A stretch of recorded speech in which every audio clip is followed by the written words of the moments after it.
something else. All right.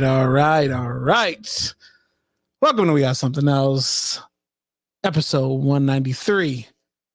Talk shows on mute. And we are here. Through a lot of power of positivity and prayer. We are here. And we are hoping that the glitch matrix that has found its way on my end of things the past couple of weeks is over. We are hardwired into both laptops now. We're just gonna get through it one way or another. And it is Takeover Thursday. Welcome, Takeover Trina. Welcome. Oh my God, it feels like it has been forever. Yes, I mean, it feels good to be here. And the great thing about Takeover Thursday is that it's almost Friday. So let's get it. Absolutely. Real quick, shout out to Sammy Slater from the Cousins crew who had baddie behavior with us last week. Sammy always rocks it. And again, the momentum is still going because, again, Takeover Thursdays. It is Jen Glenn. Welcome. Good to see you. Sean Xavier, my bro. Good to see you. Dee Dee, good to see you. It is Women's History Month as well. So we got a couple things lined up for everybody tonight. We're fresh off of We Are Something Else presents the Green Room live on Station Head, the show before the show, which gets everybody over here. And I promised everybody who was listening, if you come over to We Are Something, Britt B, good to see you. If you come over to the podcast tonight, you will see the Rough Skins shirt. I told you I had it on. I played the ad. I'm wearing, this is look, me and CB had to find a way. We had to make a difference. We had to figure out how we were going to make an impact in a podcast where we were just audio, and we had to do photo shoots and we had to do all that. And I was like, yeah, this was the way. So Rough Skins. And at the bottom it says, made for the finest. Yeah, you know what female dog. Yeah, female dog. But yeah, again, welcome. It's Thursday. Can't believe we're here again. Takeover. How have you been? We had a leap day a couple weeks ago, so that kind of threw the cycle off a little bit. But you're back. How's everything with you? How have you been? I'm great. No complaints. Ready for the weekend per usual, and just trying to stay sucker free. So let's get it. I know that's right. I know that is right. We love that. CB, how are you, bro? Yo, I think all three of y'all know I'm doing pretty well. Straight, not off the plane, but straight from happy hour. So, we're ready to go, man. And I got my East Side golf on. You know what I mean? Like, we're out here representing. Okay. My man E Rich, what's good with you, bro? Since Trina's quoting music lines, I'll go ahead and add one. In the words of Jeezy, minus the bullshit, life's great. You know what I'm saying? So we here. It's Thursday. Let's go. So shout out to Cardo. I see you. Take over the breaks over God MC Trina Hova. I know that's right. So look, my week has been weeking. CB knows it's just with a couple of deadlines happening at work. There's a lot of people at the last minute, all these checklists. They want to make sure that, all the I's are dotted, the T's are crossed, and we are right there. Can Rough Skins go over? That's probably a good science experiment. So anyways, with all that said, let's get this right. Let's wrap. It's been a while. Let me see. Let's get the right graphic. Let's do this one. Boom. Breaking news. All right. Well, I don't even know where to start. Yeah, I do. Let's start here. Akira Toriyama. That's where we're going to start at.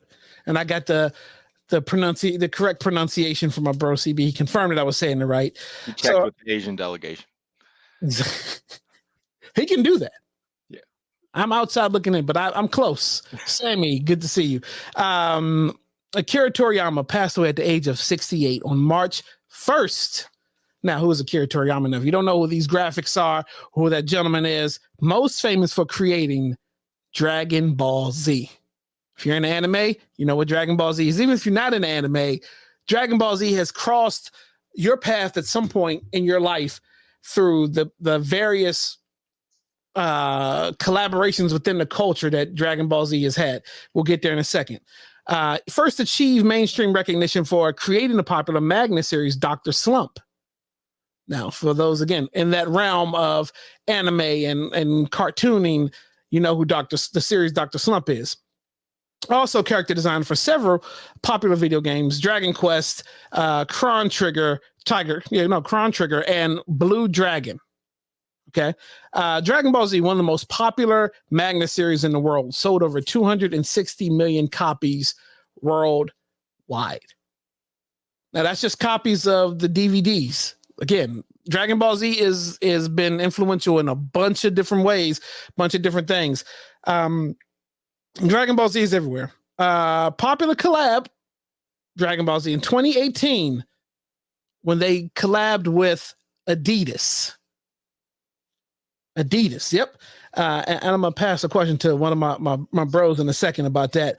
Actually, no, let's go ahead and do that now. CB, let's talk about the collab with Dragon Ball Z and Adidas, and let's talk about your personal experience with that collaboration. Because if I'm correct, I think you've completed the circle.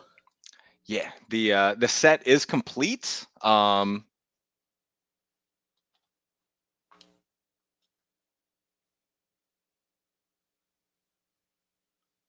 Is that Miriam?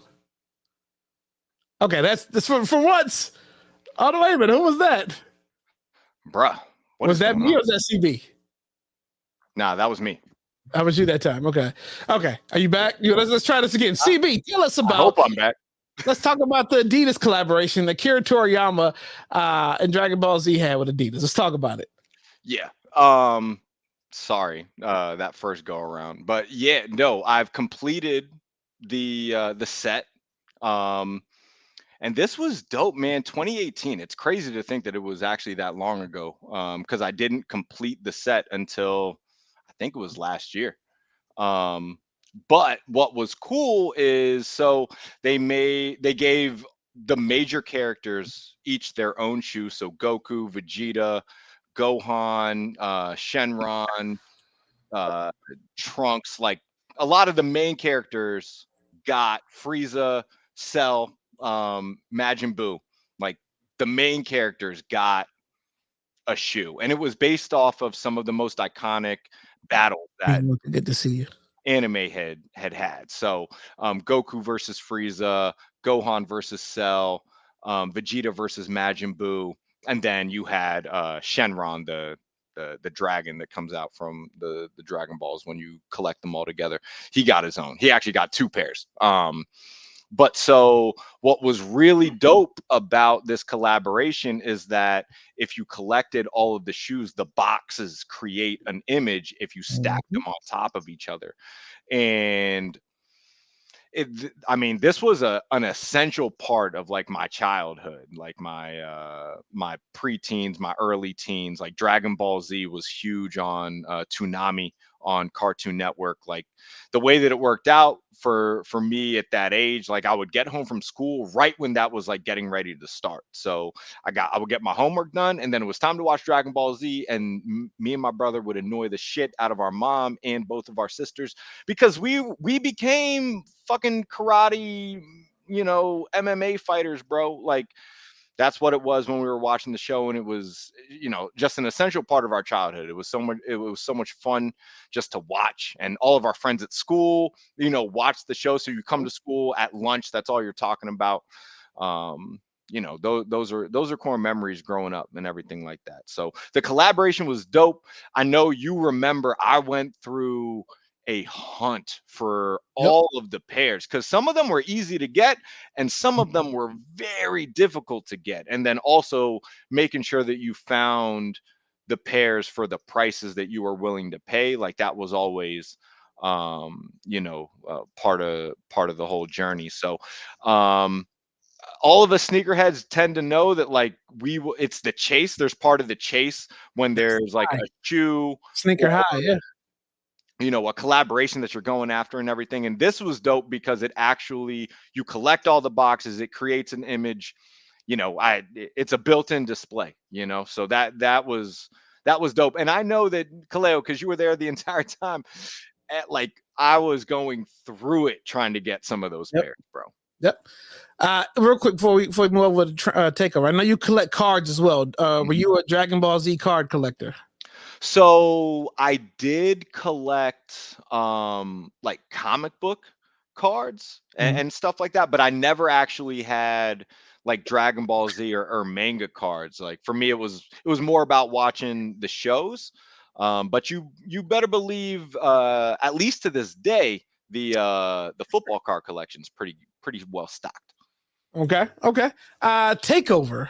Thoughts on Akira Toriyama, Dragon Ball Z? Do you have any Dragon Ball Z paraphernalia? Were you a watcher, collector, all that good stuff?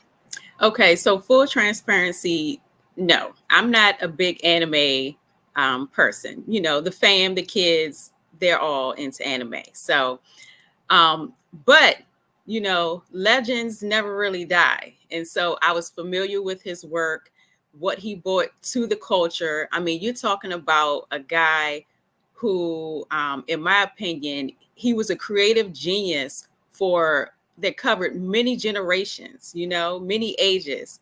And so, it was sad to read about his last words, for him winning the Lifetime Achievement Award. And it almost seemed like he knew his time was coming.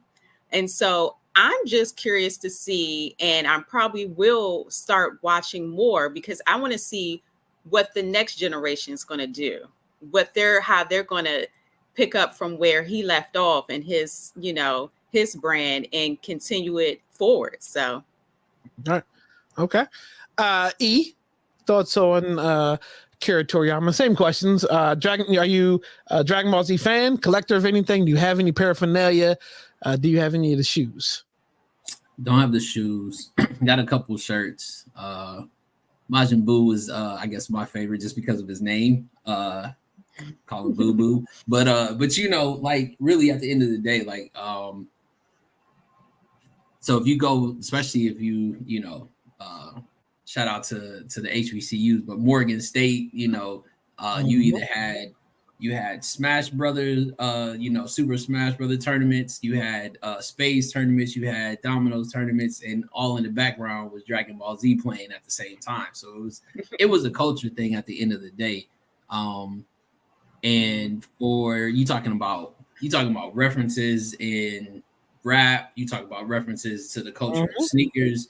It shows that it's how far it actually went. You know what I'm saying? And I think because of that shows a true test of the person that he was and what he really intended for it to be. You know what I mean? And it definitely did that. It brought a lot of people together. It brought people together that probably would never even link on a sense of you rock with Dragon Ball Z, and you know what I'm saying? Even I don't want to call them weirdos because I think we'll get canceled, but even the motherfuckers out on the courtyard, acting like they're powering up and shit like that. Like it's the little kids, sitting there, like shit like that. You're like, bro, calm down.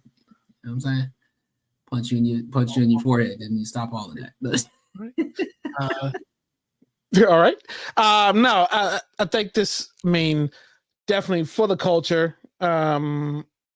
If you're big into anime, I mean, I wasn't huge into anime, but obviously I've seen Dragon Ball Z cartoons. You couldn't live in this world without not seeing anything, or at least being able to name one character.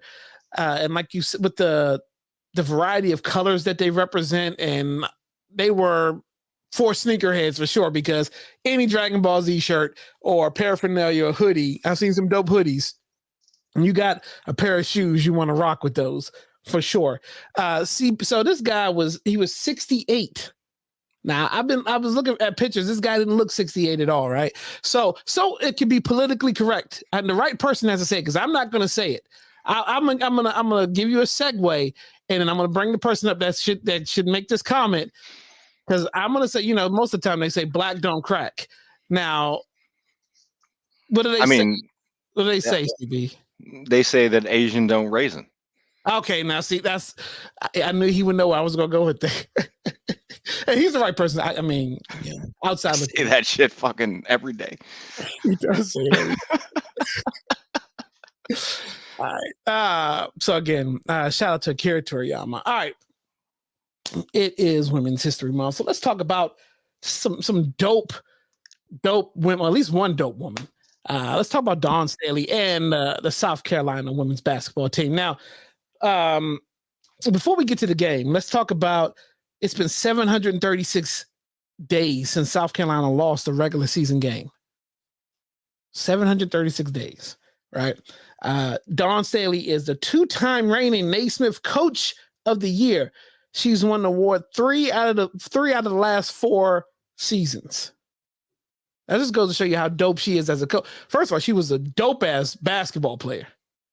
And if you haven't seen the 30 for 30, the women's USA basketball documentary, amazing. It was kind of like a parallel story, though, because it seems like they were focusing on 2 things, like Rebecca Lobo, her struggles as trying to find her way within like the realm of women's basketball on that level. But then also they were showing a documentary of how just the USA team in general. It was very, very interesting, and how also they talked about how they tried to get the ladies to dress more feminine. Like it was a really good documentary how they touched basis on all that. But so go watch it. But also again, South Carolina just played LSU in the SEC Women's Championship game. Now, even the semifinal game came down to like the last second, right? And the center who hadn't hit any 3-pointers all season long was left wide open and hit the game winner to take them to the championship, which is the very next night. But also she was the same one that almost cost the team the game for being ejected, right? And along with other players. So let's talk about the game in general. And then I'm going to bring something else up about the fight. But talk about the game, talk about Dawn Staley. Thoughts on all of that. Takeover Trina. Okay, so when you talk about Dawn, I mean, and what she's doing with the team, I mean, I just think of the word dynasty. History in the making. And so, you touched on it, Kaleo. It's awesome to see a woman WNBA player from, my generation transition from the awesome player that she was into a stellar coach. I mean, you talking about impressive, she knows her stuff. Her resume speaks for itself, And so when you're talking about the success that they're having, I mean, the haters are going to hate. They're going to say, oh, well, their success, their winning streak doesn't compare to the winning streak that UConn has had previously. But UConn didn't play the caliber of competition that they're playing, so I just want to put that out there. And, what can you say? She's in her own league. She's true to herself. The fight now, that was crazy. That was a crazy fight, bro. You talked about, family members getting arrested and whatnot, we got to calm it down on that note. But I mean, the game gets heated. And so that's basketball. Yeah. UVA Dawn Staley. I'll talk about the fight first. It wasn't no damn fight. It was a shoving match. Don't nobody fight in basketball. They push and shove. And what she did was the right thing to do. She was coming to the aid of a player. So what that she's all a 6'7", and you should have, keep your head on the swivel. If you want to, engage in that type of activity on the floor, then you got to be ready for warfare. That's just the way it is. The girl 6'7" from Brazil, she probably got a razor somewhere tucked, you know what I'm saying, ready to go anyway. You know what I'm saying? So she gonna whoop a man's ass too. So You know what I mean? Senior year, you know what I'm saying? Her parent, like I think her mom's and her sister was in the crowd, like hell nah. And then the funny part was when old girl's brother, when he finally got to the floor and he realized she was all of 6'7", he was like, nah, you right. Damn. Yeah. Somebody come and get her, because then they grabbed him like he didn't even do nothing. You went all the way out there and just got arrested for just getting on the basketball court and doing nothing. That was the You know what I'm funniest part saying? of the entire thing, bro. Look, That motherfucker said, real quick. oh shit. He was looking up at her ass like, damn, you You Sorry. think he was scared? You think he was really scared? yo, he had an agenda when he went on. I'm about to go save my sister, and then he was like, with the purpose. And what happened was, so real quick, I'll go ahead and give you that portion now. What's his name? Trayvon Milton, brother of Flau'jae Johnson. After Cardoso pushed his sister, you see him from behind the press table, hop over 2 tables and come down on the court. And he put his hands on Cardoso, which is why he was arrested and charged with assault and battery and disorderly conduct. So he got charges on him. CB, thoughts? I blame the rest. It was...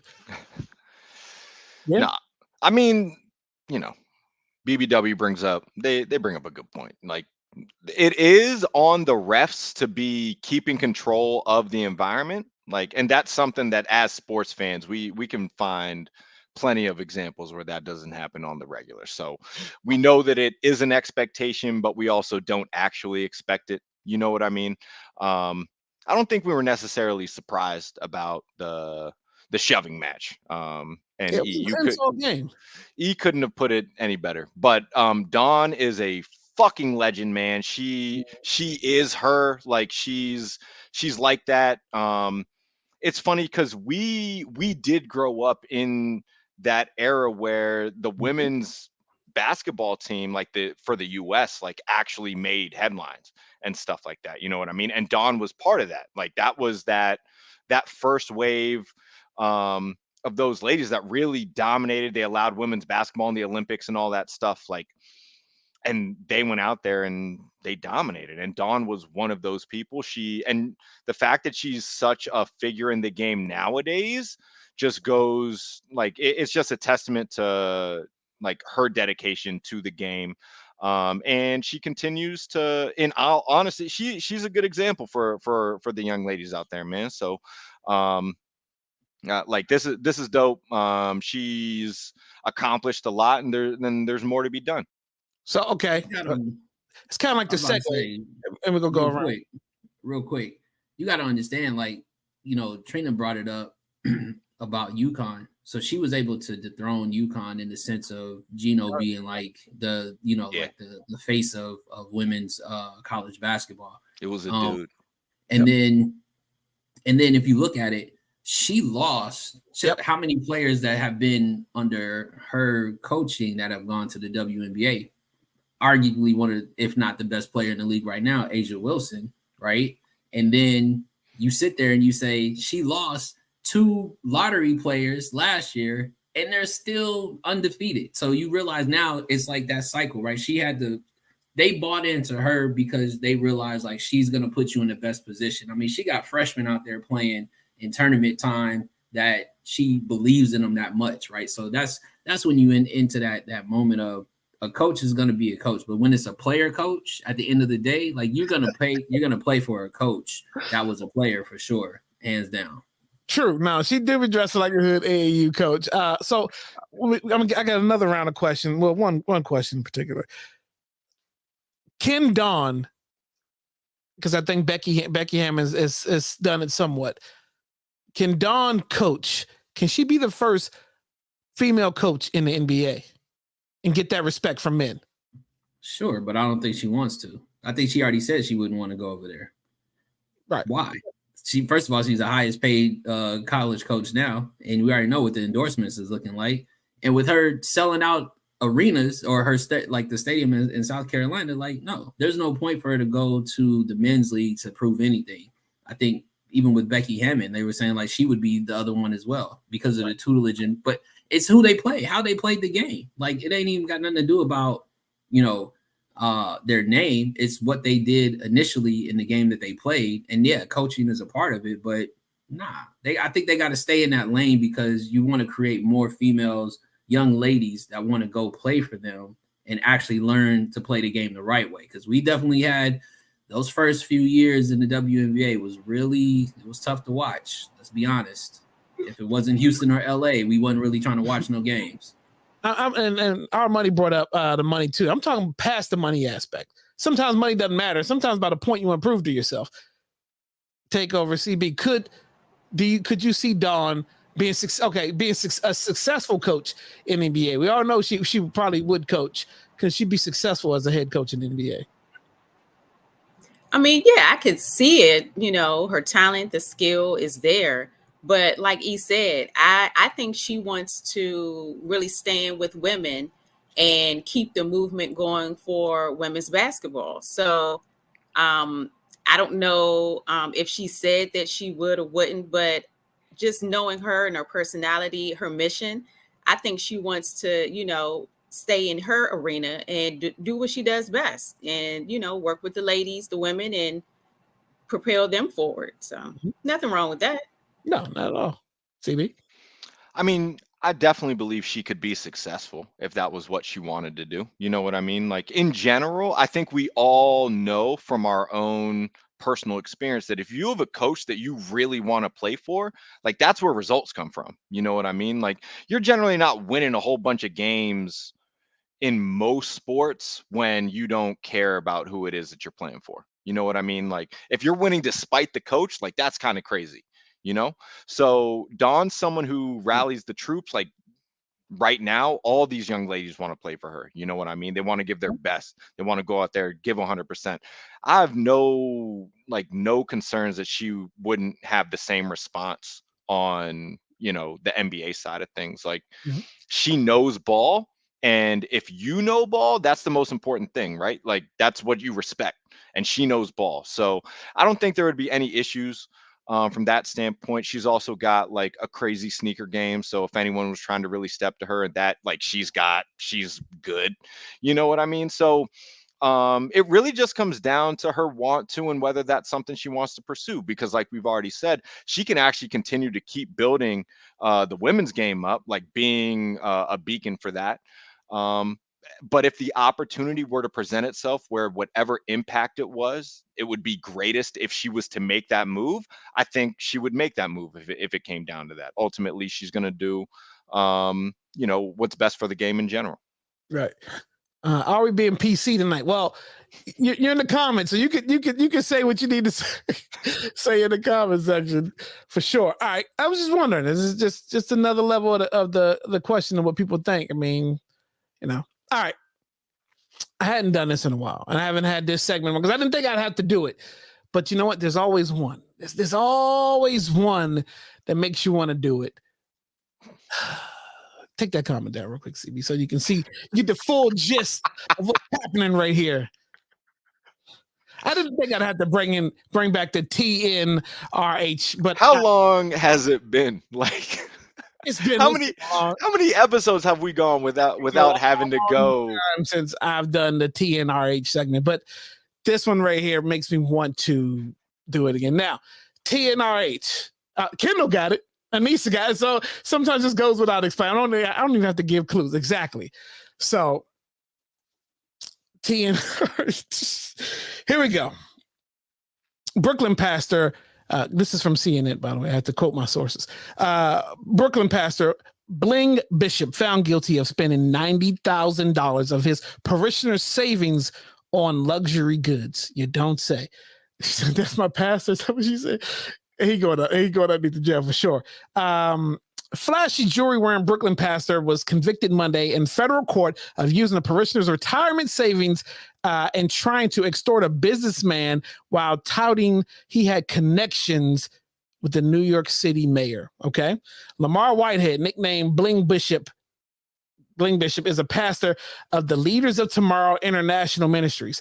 Now that sounds like a rap group already. It just sounds shady as hell. He was found guilty of 5 counts of including wire fraud, attempted extortion, and making false statements to the FBI. The real Arbery packs.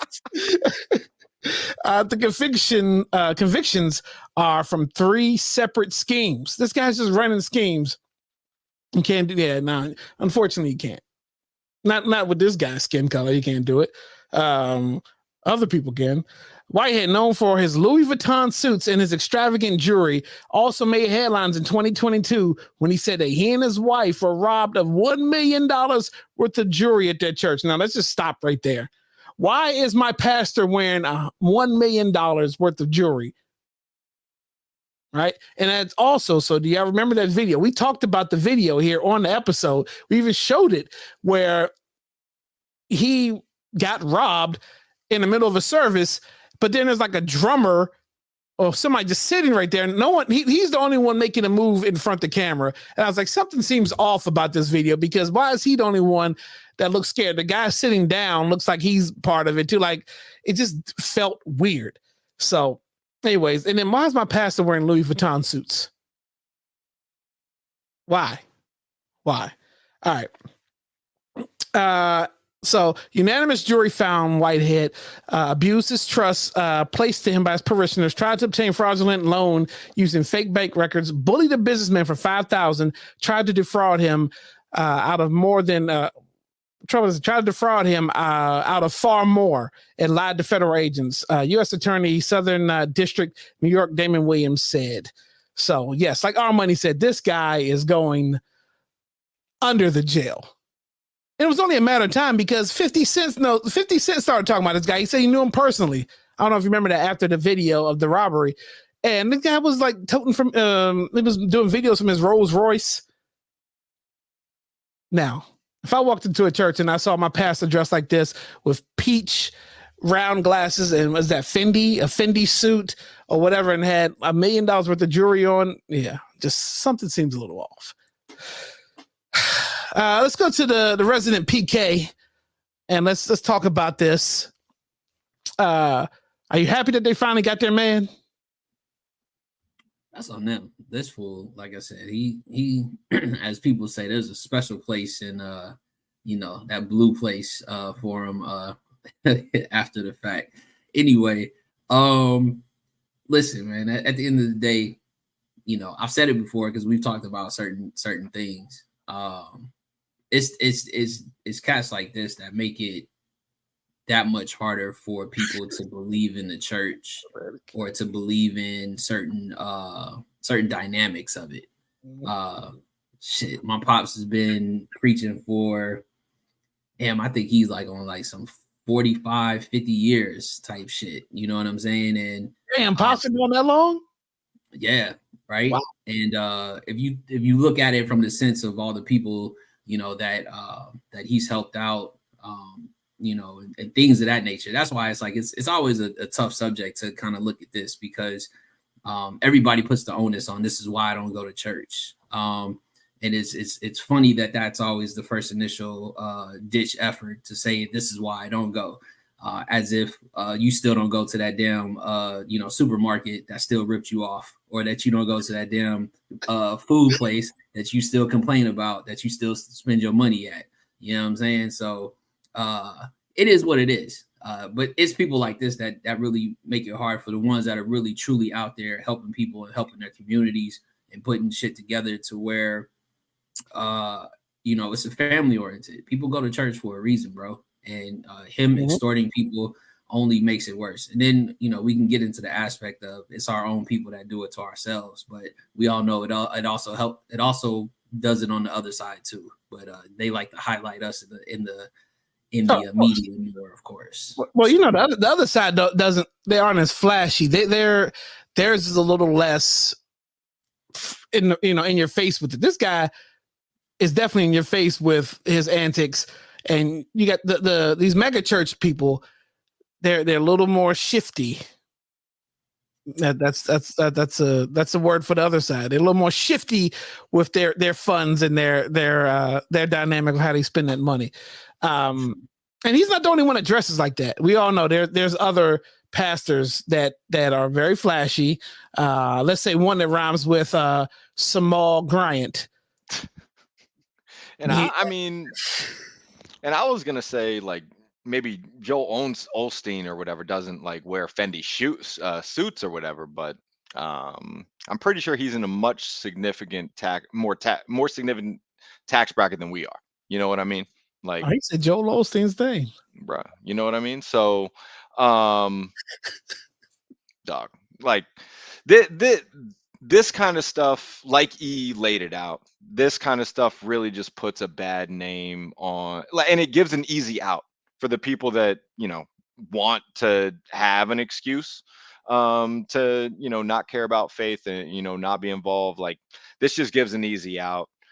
And all I'm saying is, like, if anybody grew up in the church and the message that's being delivered, like, Jesus was out here like helping others, not wearing Fendi suits and all that kind of shit. You know what I mean? Like, he was giving giving like stuff away instead of bringing shit in. So, it is one of those things where it's like, hey, you work hard for your money, whatever it is. Like, hey, I spend my money. Like, it is what it is.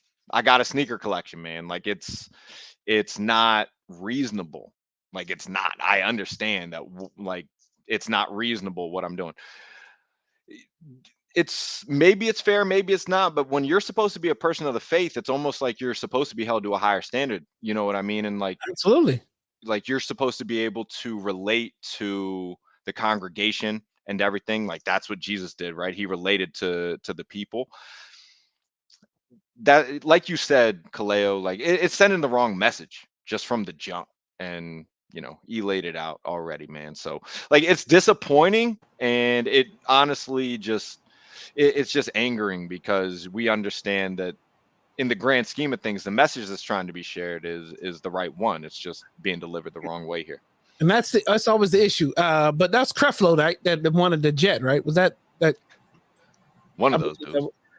Take over, get to you 1 second. But yeah, so and a lot of y'all know this, like, men of clergymen or of churches are just like barbers, like that, like a pristine profession, right? That is looked upon as the leaders of whomever, right? Because we all know nowadays you go to a barbershop and the kind of conversations you have. But back then, like, barbers were like a top tier type business to go into, and just like being in like the leader of a church, same thing. And you can tell when word is tainted, right? When you walk in, you just get a feeling, right? Church is, a lot of it's about how you feel when you walk in, how you feel when you leave, and Yeah,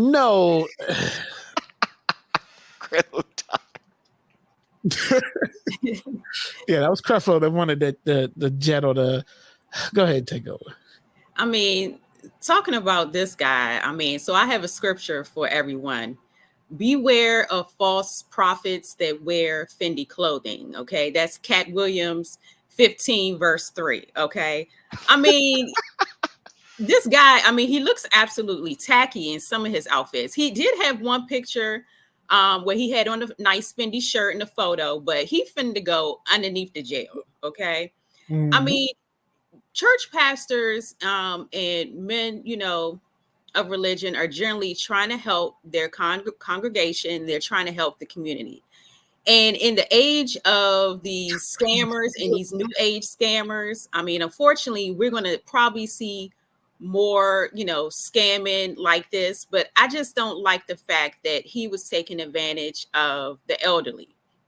You mess with the young, the sick, the disabled, the elderly, that really gets underneath my skin. You know what I'm saying? And so, what gets me is what made him think that he was going to get away with this, especially with the spotlight that he had with the church robbery that, like you said, Kaleo, looked so suspect. I mean, come on now. So, I mean, he did the crime. So now he got to do the time, as they say. There you go. And now we're from the church. I feel the rain. I feel the rain. I feel the rain. I feel the rain. I feel the rain. I feel the rain. It's raining all over me. I'm moist. I'm moist. Call and response, I said I'm moist. I'm moist. Good God, I'm moist. I'm moist. Yes, I am.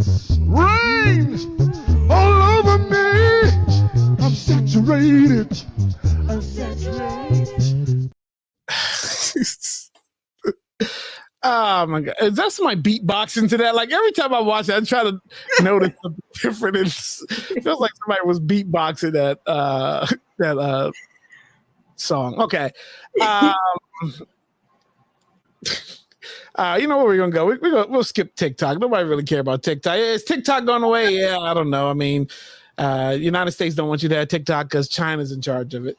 But let's talk about real quick. It's 4 years. 4 years since we got sent home for COVID since the United States or the CDC deemed it. What was it? What was the exact terms? Whatever. We got sent home for 2 and a half years. Oh, the global pandemic. Global pandemic. That's what global pandemic. Got sent home for 2.5 years. I want to let's just recap. You can do a minute or less. Where were you at when you got sent home, and like when there was no vaccine? You know, did you worry any? Did you change your lifestyle at all? Just reflect on how COVID hit you 4 years ago when no one knew what the hell was going on, and there was no outcome, anything in sight. We'll start with E. I was man, I had just started the job like crazy. Probably maybe 4 or 5 months into the new job, and I'm already thinking like this is about to happen now. Let me go ahead and fire up that resume on LinkedIn again. You know what I mean? Like I thought it was for sure about to be over. But nah, listen, you know, it was crazy. My boss and I were actually in San Diego. We were watching this probably a good 6 months before it actually happened because we had got denied going out to. You know what? You told us this during the podcast. I did. Go back and watch. No, E-Rich predicted live on the podcast that it was getting ready. Something was getting ready to happen. My bad. Yeah. My bad, bro. Yeah, we had got denied going out, taking a couple of trips out far east, if you will. And we knew that as soon as the first case touched the States, that's what it was. And we were actually in San Diego for a conference and literally kind of looked at each other and was like, as soon as we get back, like, you know, we already know what's going to happen. So we would already, as a company, we were gearing up our people to be at home for sure for a while. But yeah, I mean, it was crazy. I think actually COVID was a good thing for me though. Health wise and mental wise. So that's where I stand on that. Okay. Takeover. So I remember when the shutdown happened, clear as day. I was, you know, ironically already kind of at home, social distancing because Big Brandon was very, very sick. So, I mean, you know, surprise, surprise, you know. And it was, you know, it was definitely scary times, at least for me. And the germaphobe in me, I was like, oh, you know, like I was getting like groceries delivered and wearing gloves, you know, just trying to figure everything out. But I mean, I knew it was coming. That the intuitiveness in me knew it was coming. I remember probably about 3 weeks before, I was on jury duty and it was packed. And I just remember, like, you know, a lot of people were like coughing heavily. And, you know, I was like, okay, it's flu, it's cold season. And I said, I know that COVID is already here. It's no way that it's not here, even though, you know, they hadn't announced it. So it was crazy. Life has definitely changed since then. For sure. For sure. 2.5 years you were home, right? Did you have to go back before that? No. Mm-mm. Okay. Nope. My bro, CB. Just so it's on record, people see me making funny faces looking at my phone. Keenan Allen just got traded to the Bears. The fuck, right? That shit is crazy. also what was crazy, COVID was crazy, man. Like that entire experience was wild. I remember we started doing the podcast. Me and Phil were like, "Yo, we got to figure out how we're gonna keep this thing going." Okay, like we can't get in the same room together. We got to figure out how we're gonna stream. There are multiple podcast episodes that, because of the platform that we were using, got lost to the ether. Like they just, fuck you, Zoom. Like, why'd you do that to us? We didn't do anything to deserve that. You know what I mean? But I mean, I'll be honest, like I was pretty concerned, like when everything kicked off. Like you hear about people just passing away, young, like relatively young people passing away, Yeah. like that kind of stuff is scary, man. And at least as far as like my family goes, like my sister, my brother-in-law got pregnant during the pandemic. Like that's kind of a scary time as well, just because like my sister's also a germaphobe. Like she's one of those people, so she didn't want to be around anybody, pretty much. You know, like just not knowing what kind of complications could come from getting sick while you're pregnant and all that kind of stuff. And it was just a wild time, man. Like definitely remember just operating way differently Mhm. than ever before. Or And I'll have be honest, like some of yeah, the masks and stuff were cool as far as like flicking some fits off like that. Some of brother-in-law that got stuff pregnant. really worked out, but it like, you know, it was wild. I mean, bro, me and you getting together for the first time during the pandemic, we Oh didn't know whether we could like dap up or hug what. or Like no, we it was so weird, bro. It was so so weird. like that just to me signifies that entire period of time for the most part. Like you really just had like a really small circle for them. At least that's what we did. We kept a really small circle. We only really saw the same people. And like it was doing stuff like this, really just trying to keep in touch with the homies. And if I'm being honest, one of the dopest things that did come out of the pandemic was Rich joined the podcast, and that's now my brother, man. You know what I mean? Like me and him had not met each other. We didn't know each other existed. Like it didn't like maybe we had each heard stories from Ukulele just talking about each other or whatever, but like Rich joins the podcast during the pandemic, and you know, last year, like dryer sheets were getting thrown. You know what I mean? Like it all came full circle.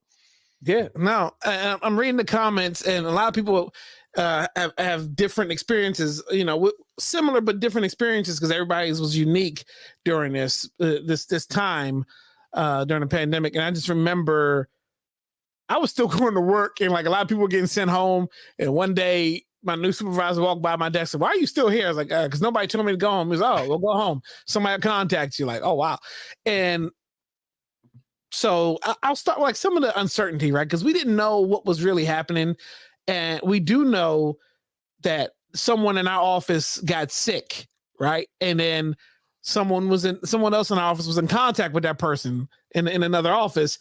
And I remember I was at my part-time job, and I just remember like a few of us got like really, really sick, temperatures of 101 plus. And I'm working in the shoe store at this point, like just thinking I had the food. Like it was bad, not knowing. Now, of course, we all think back like, damn, that was probably the early stages of me having it and being able to survive. But it was like the uncertainty. Everybody around you was passing away. You know, you didn't know what it was going to do to your respiratory system. You didn't know when the outcome was. I mean, they were telling you to stay home, right?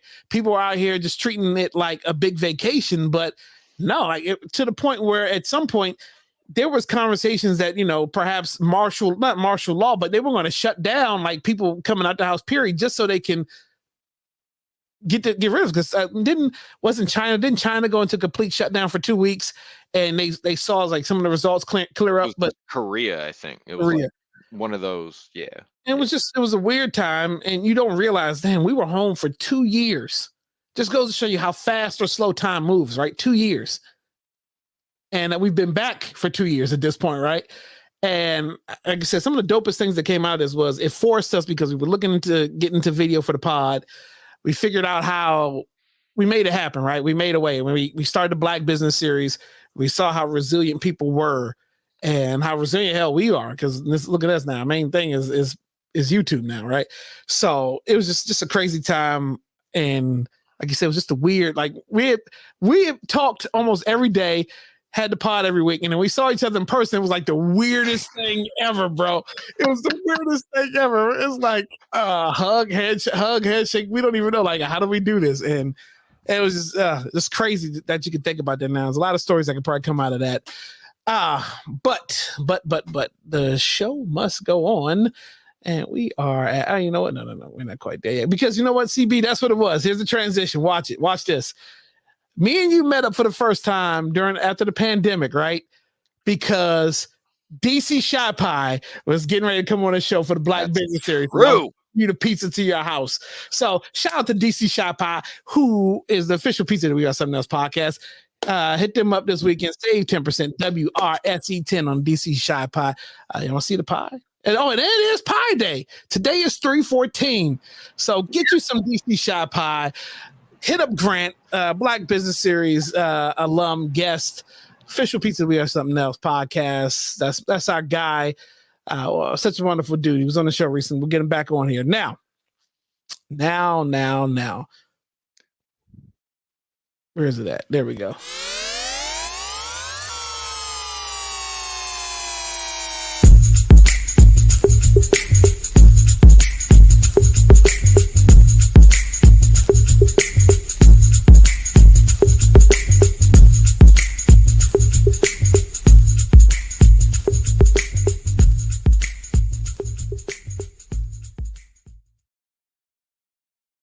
Jen says CB was covered in dry sheets. Not quite. Hey, my guy. All right. Yeah, I'm interested to take this too, bro, because obviously I've seen the graphic and privy. I'm interested. Go for it. Yeah, shout out to CB for getting some school kids some supplies at the local elementary school, probably around that area. But out here in the community, bro. Yeah.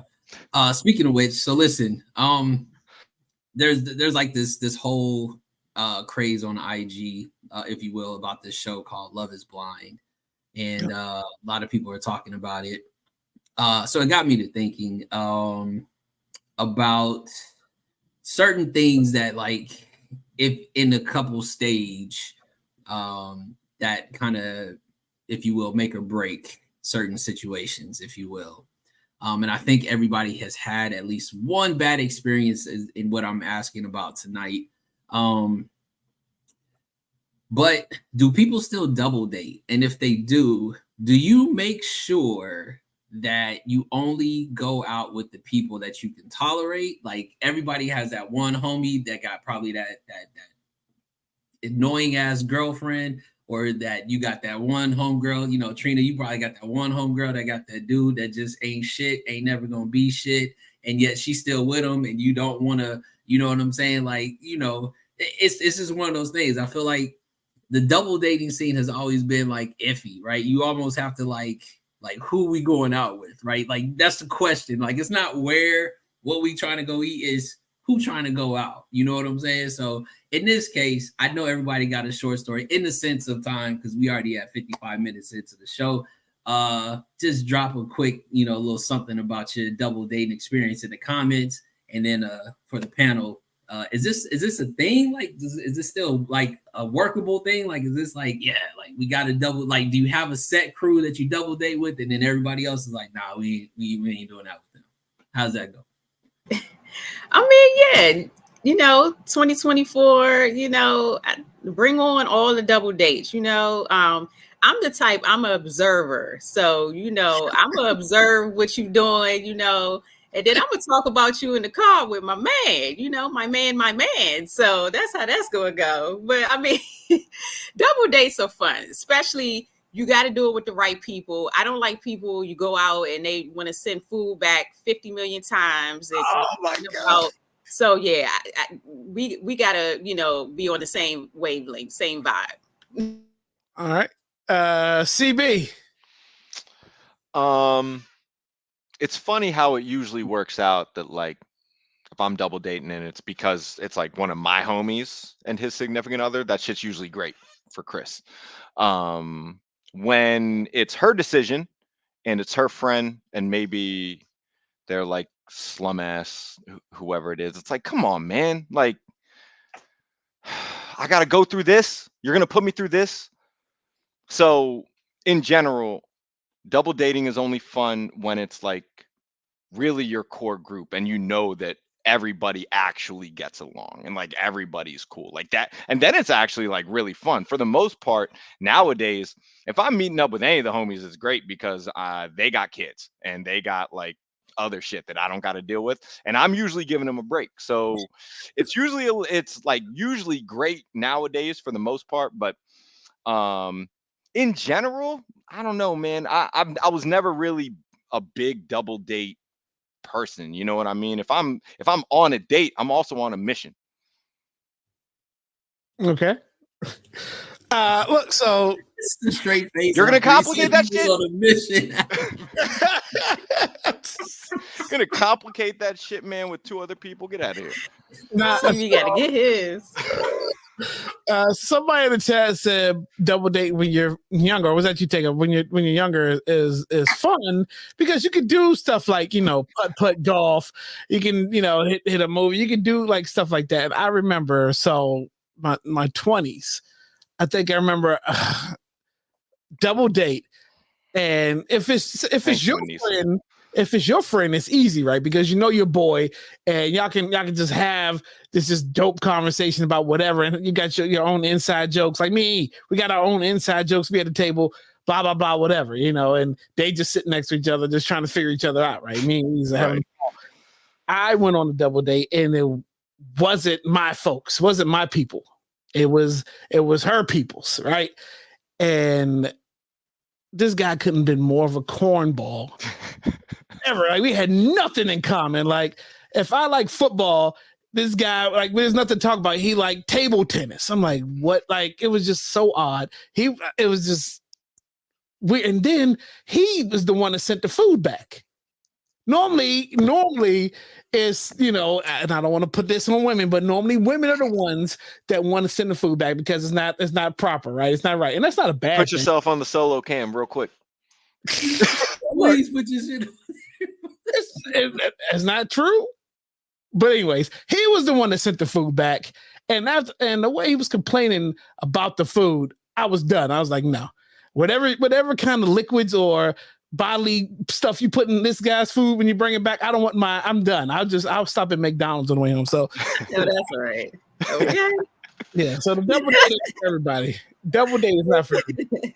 And I'm just saying, look, again, that's not a shot against women. I'm just saying, in my experiences, nobody else's, this doesn't affect anybody else's experience, but Kaleo's, it's really the women who send the food back. All right. All right, CB. Where are we at?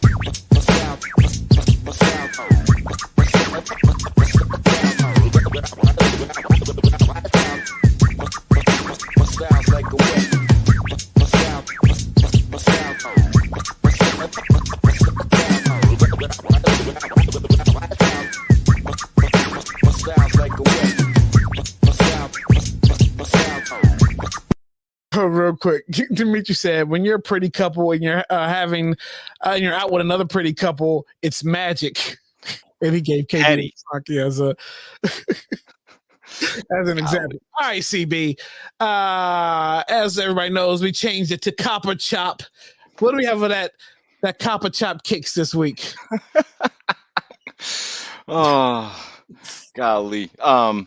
But also please put the picture up so that I have a reference, because it was really tough at happy hour tonight. But for Air Max Day this year, this is the new Air Max that Nike is coming out with, the Nike Air Max DN.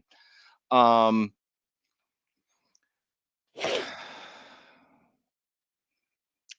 really just want to say real quick, like, for most people that follow the pod and like know us to any kind of personal degree, you know that me and my brother E-Rich really love Air Max. and the Air Max 1, the Air Max 97, the Air Max 95. For me specifically, the Air Max 98. Like, we love these shoes. Probably since then, there's not a whole lot of really solid Air Max like main models since then.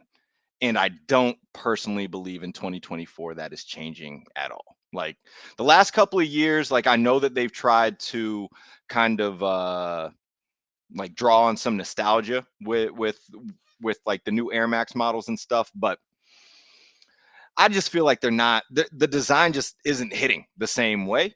But maybe these joints are for some people.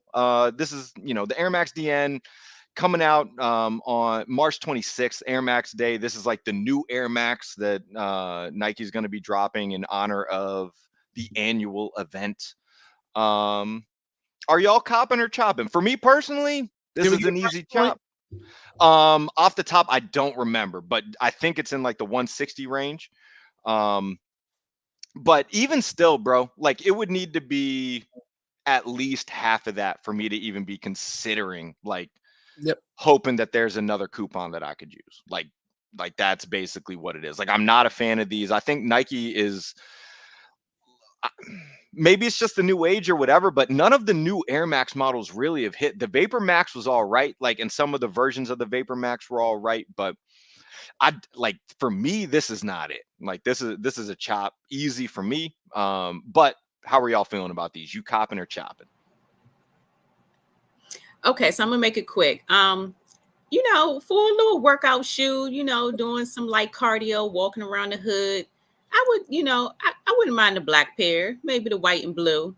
Otherwise, Yeah, same thing. Chop. We chopping that bad boy. No, not for me.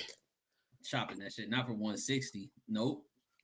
Holla at me with the Air Max 1 blue pair with the neon green sole. Like, that's yes. What yes. All right. And if anyone doesn't want those, I'm at size 10.5 on sneakers. 9, anybody? Yeah, we'll talk about that. I don't like the alien bubble. Yeah, now that's a little different. That just hit. This is different. Yeah, Air Max Skechers. Yo, okay, hold on, real quick. While he's here, hold on. Before you do that, Eris, go ahead, CB. Shout out Dan and the dope thing that you did this week. Welcome in, Dan. Yo, Dan. So, my boy Dan, he's our boy Dan at this point. He's got his own podcast, Arius in the Nation. He does a bunch of reviews, and recently, like, he's been into like this Eastern European like metal rock, like, it's kind of crazy. But I had the opportunity to be on his podcast this week. And so you can find the full episode on his channel, Arius in the Nation, and that shit was cool. I got to talk about Sick and Buster. Y'all know that's the band that I'm in. Was that Roland earlier that was playing 3310? Yeah, like, Roland shout played out to Roland, man. Like, all the homie, like, all the Amp crew, bro. Like, everybody that was on Amp that like just played all the Sick and Buster shit from dawn till dusk. Like, I fucking love you guys, and it was cool. Like, Dan hit me up and he was like, "Bro, I want to get to talk about like the band and your experience in the area and all that stuff," and that shit was awesome, man. So shout out to Dan. It was a long time coming, and yeah, that shit was dope. Find it on his YouTube. Yeah, Dan. Look, Dan's a faithful watcher. He'll at least chime in and say what's up, and we appreciate that every week. Dan's been around for a while, so shout out to you, Dan. Appreciate you for all that you have done and just your visits for us. All right. Easy enough. Like, we talked about it. I've said it multiple times. March 26th is around the corner. I need the good juju for the Air Max. And so we're just going to start just like, I think I'm going to finish out the rest of the year with nothing but just Air Max, right? The Air Max 1s, which you already know, like I said, you see I wear mine. You dig? These definitely go in the dark. Like, it don't stop. Like, this is the shit I got on right now. Just took that shit off my foot. Like, you know what I'm saying? Like, that's what we do. We definitely wear our Air Max 1s. Like, that's what we, and like I said, anybody not going for any of the Air Max on Air Max Day, come holler at me. I need that extra, yeah. I got That's you. what we got with it.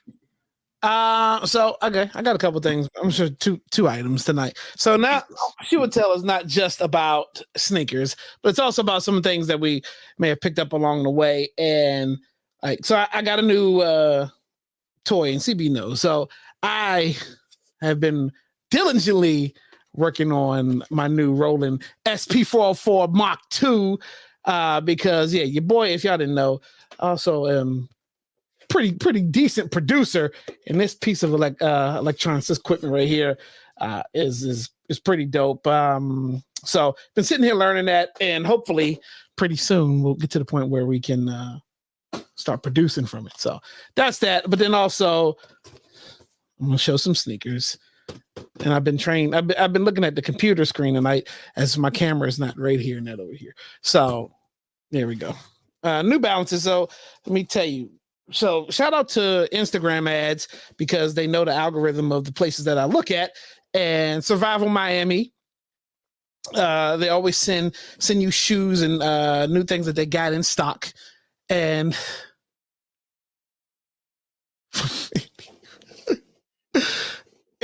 yes, yeah.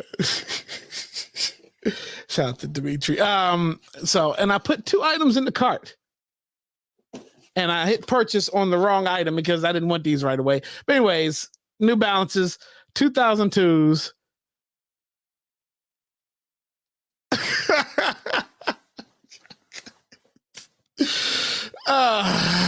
Get your man. It's my fault. It's my fault though. But anyways, 2002s, dope colorway, super comfortable shoe with that too. So yeah, it's definitely been New Balance has had a hell of a run these past year or so, and I don't see them having a giving that title up this year at all. So shout out to New Balance. Kaleo, you paid $220 for those or what? Hell no, not for these. These are like it's like 160. These are Okay, like okay. 160 off of 5 man. Hell no. Who is it? Oh, it's That was intentional. intentional. And I might not take this comment down the rest of the show. This shit is too funny, man. I know. Be Easy is the resident comedian between him and Cardo. Okay, so everyone in the chat, on the pod, while you are rocking your shoes, make sure you go out and cop. Okay. Culture Couture. CultureCoutureDMV.com. Yes. Okay. And I have mine on as well tonight. I have this tan. So let's go. Let's get it. All right. CB.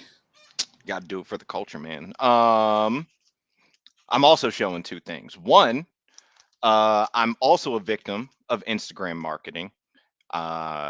All the homies know I actually get caught with this like probably weekly. Like it's actually ridiculous. And probably the reason, if any of y'all follow me on Instagram, why I'm constantly posting that I'm getting these spam messages from these numbers that I don't know, it's probably because I'll be buying random shit because of these Instagram ads and stuff. But bro, I got these custom air fresheners made of my niece and nephew, and these joints came out great. Like, bro, are you serious? That's so cute, CB. Like, They're the cutest. Bro, and I will say these joints were kind of expensive. Like, we're talking like $13 for an air freshener.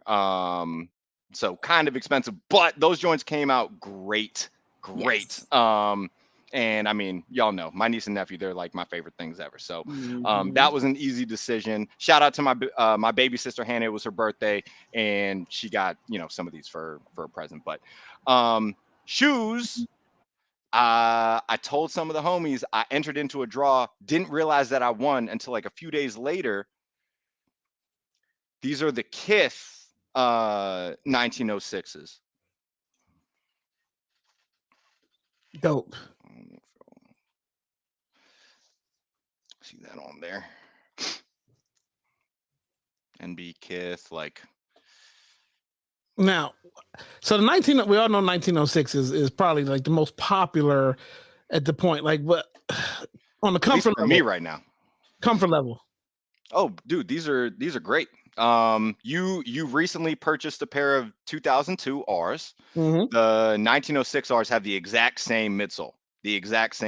So it's like if you like those, you're gonna like these, man. So so far, like I've got more Air Max ones in the collection than any other pair, though that's not in jeopardy at all. But in terms of 2024, I have not bought more pairs of any singular model than the 1906. I don't even want to say right now because I haven't shown all of them on the podcast yet. So, all right. Where we at? Let's move things around.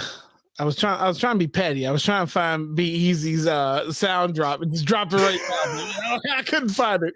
Couldn't find the folder I put it in. It's all good though. You better find it, Kaleo. Find it fast. Okay. I got 2 weeks. All right. So look, we are at the end of the show. Real quick. So let's talk about where you can find everybody. And I got a mock schedule here. And I'm going to forget some folks because I haven't been good at writing it down. But let's shout out to all the fam and all the supporters that we know of. So Monday through Fridays, 9 a.m. Eastern Standard Time, 6 a.m. Pacific, get the Kendall B morning show on Station Head. Shout out to Kendall B and the Beehive. Also Monday through Friday, most of the time, 3:20 Eastern Standard Time, 12:20 Pacific. You got Roland show live on Station Head. Tonight he did a show kind of dedicated to indie artists. So that was dope. That's how he got the Sick and Buster played. That's how we got Sean Xavier track played. So shout out to him for doing that. Monday through Thursdays, 12 p.m. After the Kendall B Morning Show. Silent Work pop up with Blue Trini, who always has a dope set. No, she doesn't really do too much talking, but just playing music. And she'll average about 120 songs in 3 hours. Shout out to Blue. And then, very funny. Mondays, let's go back to Mondays, 10 p.m. Eastern Standard Time, 7 Pacific. Got the Snarky Sessions with Snarky Mac, the Kendall B Morning Show's executive producer and lovely wife. Tuesdays, 9 p.m. Eastern, 6 p.m. Pacific. Poppy Doe with Real Estate Poppy and Doreen. That's probably on somewhat of a hiatus right now, but shout out to Poppy for being here. And then also 9 p.m. on Tuesdays, YouTube, Cousin Crew Conversations. That's Lisa Monet, Sammy Slated. Also, Sammy Slated for Baddie Behavior here on the first Thursdays of every month. Shout out to her. Also Tuesdays, 10:08 Eastern Standard Time, 7:08 Pacific. Pervy Playlists with the wonderful Atusa. And the last time she was here, I co-hosted. So if you haven't listened to the episode, go and check them out. Also on Tuesdays, Sean Xavier and Hot Seat Podcasts release all their episodes live on YouTube, all streaming platforms. Shout out to him. Wednesdays, there's not really much that goes on Wednesdays outside of what I mentioned about the Monday through Fridays. Thursdays, Pit Stop Podcast releases all their episodes on YouTube. Pit Stop Podcast says Our Money, Bar Drinks and Entrees, Daryl Chill Mitchell. 3 p.m. Eastern Standard Time, 12 Pacific. The Culture, Jen Glenn on Station Head as well. Thursdays, 9 p.m. We Are Something Else presents The Green Room live on Station Head. Show before the show, because at 9:30, 9:35-ish, We Are Something Else podcast, where we are right here, right now. We are on the second Thursday of the month, Takeover Thursday. Shout out to Takeover Trina. And next Thursday, we have a guest. I just want to make sure that she confirms she's going to do the show next week, because we have a really, really dope guest next week. Hold on a minute. I want to see can y'all hear this, because this is what's going to happen. We got a really dope guest next Thursday. Stop teasing. Did y'all hear that? Stop teasing. You heard that? Yeah. Okay. Good. Okay. So yeah, next Thursday. These damn buttons. Stop teasing. Yeah, next Thursday we got a really dope guest. So if you want to know who the really dope guest is, pay attention to the social medias. Hopefully she'll confirm we'll have her. But then also tomorrow on Station Head around noon-ish after the Kendall B Morning Show, we got We Are Something Else presents The Abstract with me. And tomorrow we're going to be celebrating some women for Women's History. We got some dope songs. But also, here's the tease for tomorrow. I got a guilty pleasure song. I haven't played it in a while. And this is a real guilty pleasure. It's one of those songs where you got to wind the windows up, because you don't want everybody around you knowing what you're playing. You just rock out to it. So I want to play that song tomorrow. It's a guilty pleasure song. Check me out for that. I did also Sundays, 3 the hard way, 9 p.m. Eastern Standard, 6 p.m. Pacific. That's Jen, Glenn, Poppy, Real Estate Poppy, and Doreen. But I don't know if they're on hiatus either. It may be 2 the hard way next week. So that's all we got. That's all I got. Anybody got something else to say? It's a great show. Entertaining, 16 minutes over. Appreciate everybody for watching. Dee Dee, Jen Glenn, Anissa, Kendall B, Be Easy, Cardo. Cardo be here in 2 weeks for Soul Tales. So will Our Money. Who else do we have in the chat? We saw Britt B. We saw, I said Anissa. We saw Dan. Shout out to Dan. I think Sammy. We saw Sammy. I miss you. Apologize. Sean Xavier was here. Real Estate Poppy was here. I'm going through. I think that's everybody. And I forgot. If I haven't seen you, I apologize. Just blame it on the chat. All right. That's it, y'all. 194 next week, bro. 194.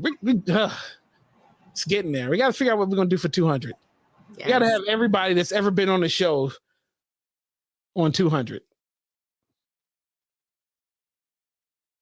I mean, that's what we should do. And some of them have passed away, so we're going to figure that one out too. Mm-hmm. Yeah. All right, y'all.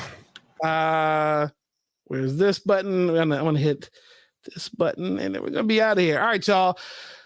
Next week, well, tomorrow, if y'all want to hear my guilty pleasure song. Takeover, appreciate you. We'll see you shortly. See you soon. Appreciate y'all. All right, y'all. Follow us on YouTube at WRSC Podcast. Be sure to like and subscribe. Peace.